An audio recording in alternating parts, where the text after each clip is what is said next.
Vijayawada university మంచి భవిష్యత్తు కోసం తెలుగు విద్యార్థులు ఇష్టపడే యూనివర్సిటీ.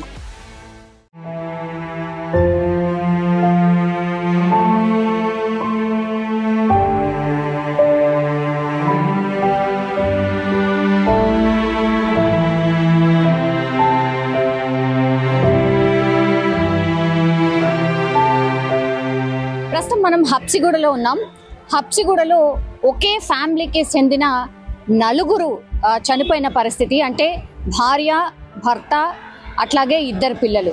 వాళ్ళందరినీ కూడా అంటే వీళ్ళు పిల్లలైతే బాబుకైతే విషం ఇచ్చాడు, ఆ తర్వాత పాపకు ఉరివేశారు, ఆ తర్వాత భార్యాభర్తలు ఇద్దరు కూడా ఉరి వేసుకొని చనిపోయిన సిచ్యువేషన్ అయితే కనిపిస్తోంది. యాక్చువల్లీ ఆర్థిక ఇబ్బందులు కావచ్చు, లేదంటే హెల్త్ ఇష్యూస్ కూడా ఆయనను బాధించాయని అంటున్నారు. అట్లాగే 6 నెలల కింద నుంచి కూడా ఆయనకు ఉద్యోగం లేక ఎలా బతకాలో అర్థం కాక చంద్రశేఖర్ రెడ్డి అనే వ్యక్తి కల్వకుర్తికి సంబంధించిన అతను, ఆయన మొత్తం అందరూ ఫ్యామిలీ మొత్తంగా కూడా సూసైడ్ అటెంప్ట్ చేసుకొని చనిపోయిన సిచ్యువేషన్. ఇది సెన్సేషన్గా మారిపోయింది. ఇది హబ్సిగూడ ప్రాంతంలో ఉన్నటువంటి ఏరియాలో ప్రస్తుతం మనం ఉన్నాం. ఆ ఇంటి దగ్గరే మనం ఉన్నాం.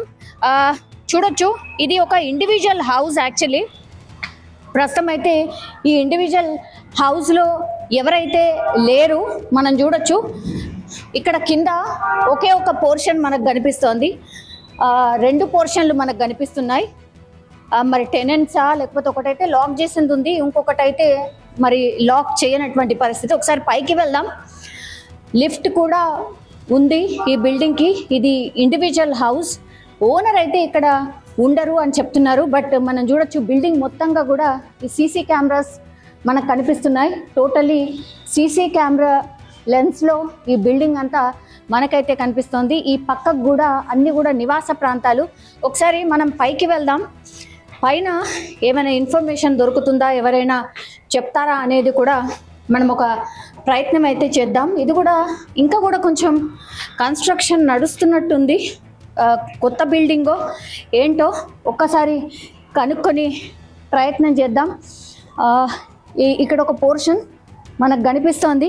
ఒక్కసారి ఎవరైనా ఉన్నారా ఏంటి మాట్లాడే ప్రయత్నం చేద్దాం. హలో అండి సార్.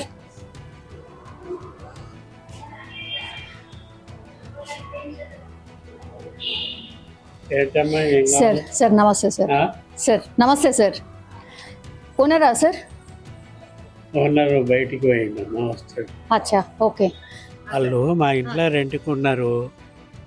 ఆయన లెటర్ రాసిండు, ఎవరు బాధ్యులు గారు, మా కుటుంబం మొత్తం చనిపోతున్నాం అని చెప్పిండు, వెళ్ళిపోయిండు. మీరు ఇక్కడే ఉంటారా సార్? నేను ఉండరా? వాళ్ళని ఏమైనా చూసారా సార్? వాళ్ళని చూసారా ఫ్యామిలీని?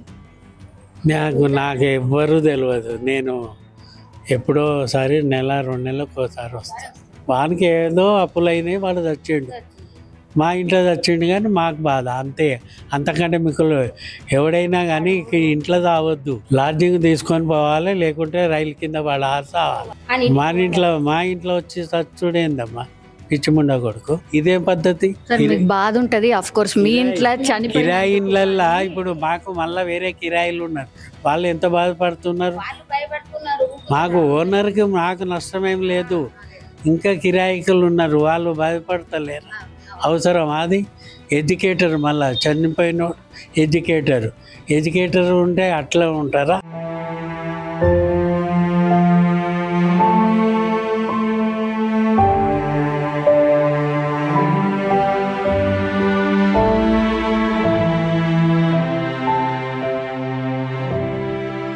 ఒకసారి పైకి వెళ్ళి చూద్దాం. యాక్చువల్లీ ఇందులో పోర్షన్స్ కూడా ఉన్నాయి, మనం చూడొచ్చు.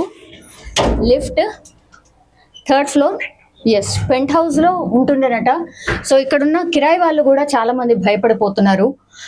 ఓనర్ యొక్క బంధువు అనుకుంటా, అంటే ఇన్సిడెంట్ జరగగానే వాళ్ళు కూడా వచ్చి మరి ఏమైంది ఏంటి కనుక్కునే ప్రయత్నం అయితే చేస్తున్న సిచ్యువేషన్ అయితే మనకు కనిపిస్తోంది. ఇది 3 ఫ్లోర్డ్ బిల్డింగ్. ఓకే, వాళ్ళ అబ్జెక్షన్ అయితే ఏం చెప్పట్లేదు. సరే మీరైతే వచ్చారు కదా చూసి వెళ్ళండి అనేటువంటి మాట చెప్తున్నారు. సో ఇది వాళ్ళు ఉన్నటువంటి పోర్షన్. ఇది మనం చూడొచ్చు కంప్లీట్లీ. ఇది పెంట్ హౌస్.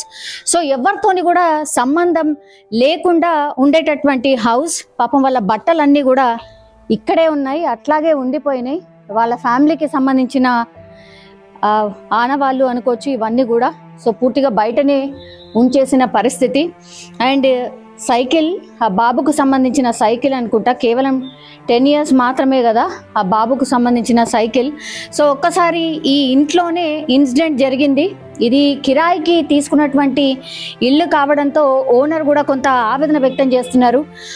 మా దగ్గర వచ్చి చనిపోవడం మాకు బాధాకరం కదా, ఎందుకంటే ఇది 3 stored బిల్డింగ్ కాబట్టి వేరే కిరాయి వాళ్ళు ఎవరైతే ఉంటారో వాళ్ళు కూడా భయపడిపోతున్నారు, అయ్యో ఇట్లా జరిగింది ఏంటి అనేది కూడా.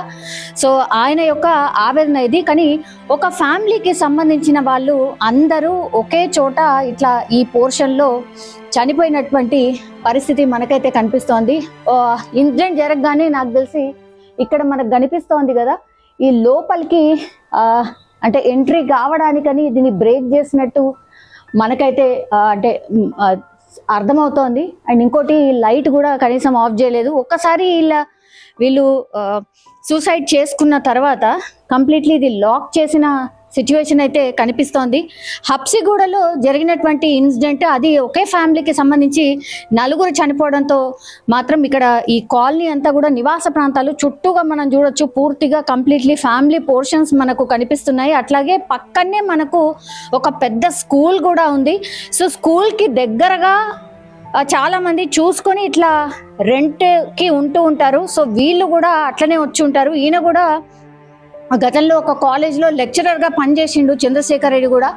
సో అట్లాంటి వ్యక్తి మరి సూసైడ్ చేసుకోవాల్సిన సిచ్యువేషన్ వచ్చింది అని అంటే ఇంకా నా వల్ల కాదు, ఇంకా ఏం చేయడానికి లేదు అన్న పరిస్థితుల్లోనే ఇట్లా సూసైడ్ చేసుకున్నట్టు కూడా ఆయన సూసైడ్ నోట్ కూడా రాయడం జరిగింది.